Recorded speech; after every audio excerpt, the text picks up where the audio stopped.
So I want to start off by saying welcome back to the channel, and if you're new here, welcome. If you're a fanatic of everything entertainment, then this is the channel for you. But in today's movie review, we'll be talking about this year's Terrifier 3. So let's get into it. So before I get into my thoughts about this movie, I just want to tell you guys about my awesome experience that I had. If you guys have seen Cody Leach's spoiler review, you guys know that I met him. Finally, I've been watching that guy for 7 years. Really quickly, Cody Leach is like one of the main reasons why I started this channel, because back in 2017, he made a review on Cult of Chucky and Jeepers Creepers 3.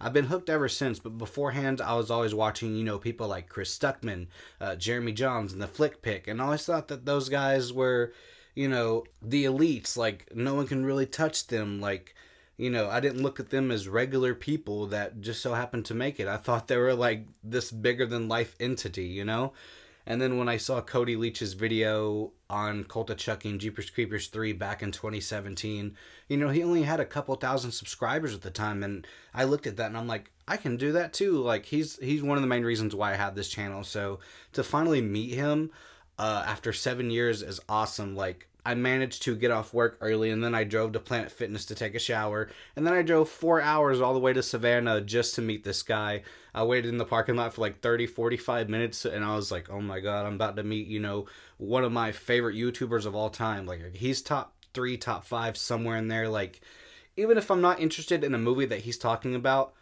I'm interested to hear him talk about it. You know what I'm saying? And then, after the movie, we did a couple videos. He's on my channel. I'm on his channel, which is really awesome. I really thank him for that. And then we talked about the movie and other stuff for like 2 hours after the movie. And that really meant a lot to me. Like, there have been times where I met other people with, similar sized channels, and they just don't really want to talk to you. They'll talk to you for like 2 or 3 minutes, and that's it. This dude like took 2 hours out of his day, given he was waiting for his son to get off work.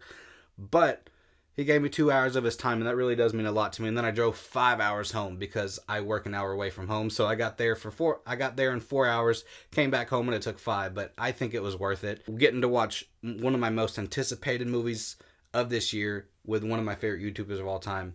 One of the best movie theater experiences I've ever had in my life. And then also, like, the people that were there, usually when you see a horror movie, sometimes people are being dragged along, and there's maybe 1 or 2 people with horror related shirts on at the movies.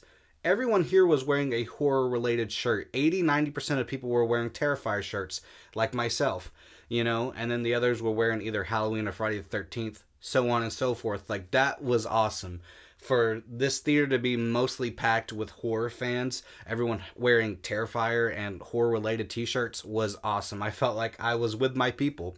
But either way, I've had a couple days to think about this movie, and I'm not going to do spoilers yet. I'm going to be seeing this again on Wednesday, more than likely. So I might be doing a live stream talking about Terrifier 3, all spoilers. So just letting you guys know about that. Haven't done a live stream in a while, and I think this is the perfect movie to do so with. But either way, with that being said, let's move on to the things that I did like about this movie.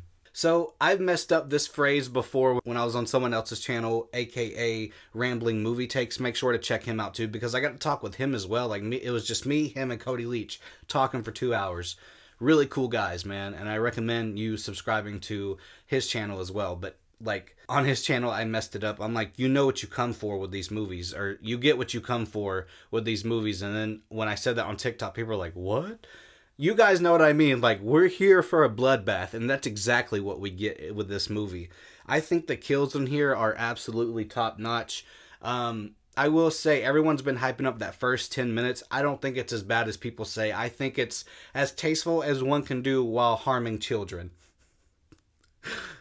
And there's this one scene that cracks me up with children at a mall, too. So, I don't know what that says about my humor, and I don't know what that says about me. I don't have kids, so maybe that's why. But either way, the kills in here, everyone's going to be talking, bro. Like, my 2 or 3 favorites, I forgot to bring up this other one, but my 2 favorites right now is this dude getting his face peeled over his skull. Really awesome effect, and when that happened, you heard people go, ooh, like, that shit was awesome. And then the shower scene, everyone's going to be talking about the shower scene, because, like I said in Cody Leach's spoiler review, all I gotta say is, men, you ain't safe either. That's all I gotta say. That's all I gotta say. If you see it, you know what I'm talking about, but if you've seen Terrifier 1 at all, you know what I'm talking about. But this one's with a man and a chainsaw. Oh, they went there. They absolutely went there, and I love it. I was torturing myself by watching this in the theater. I'm like, I cannot believe I'm seeing this at a movie theater because I didn't get to see Terrifier 2.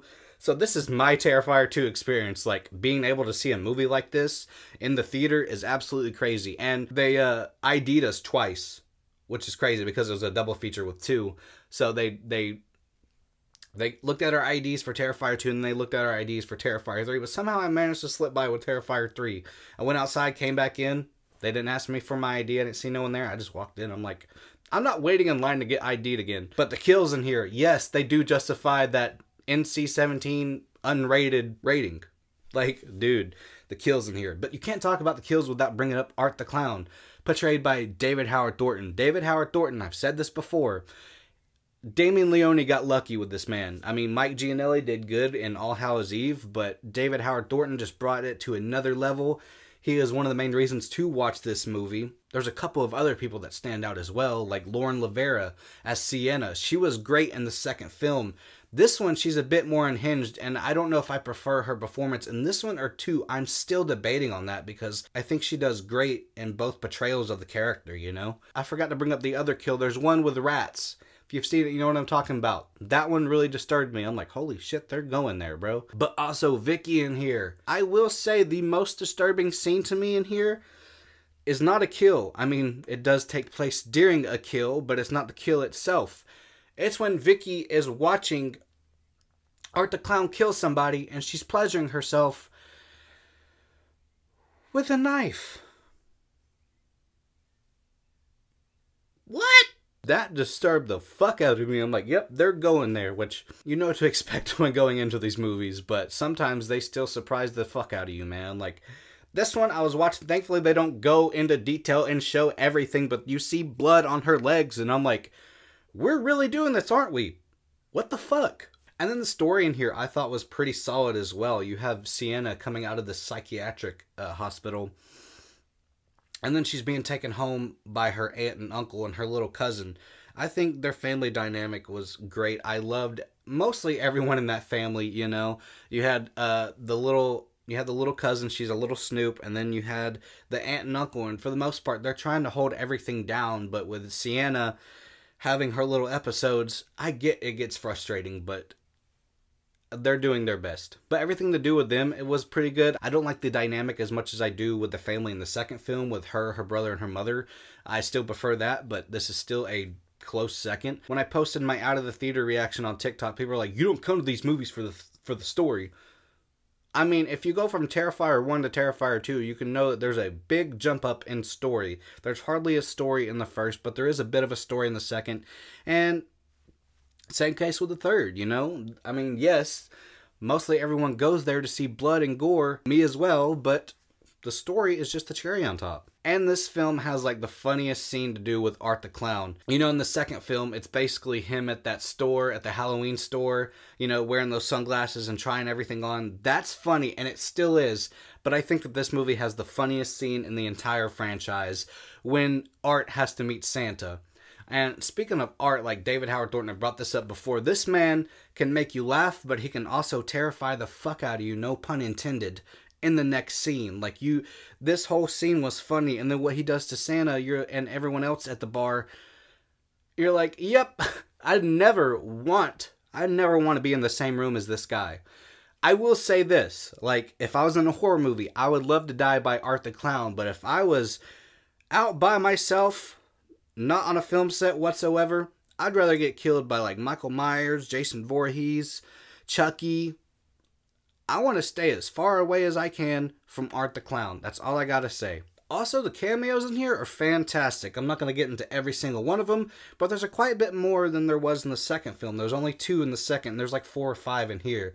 Given it's not cameo galore, where like not every scene involves a cameo, you know, like I've heard Stream did, but either way, I think this one has the perfect amount of cameos. But with that being said, let's move on to the things that I'm mixed on with this movie.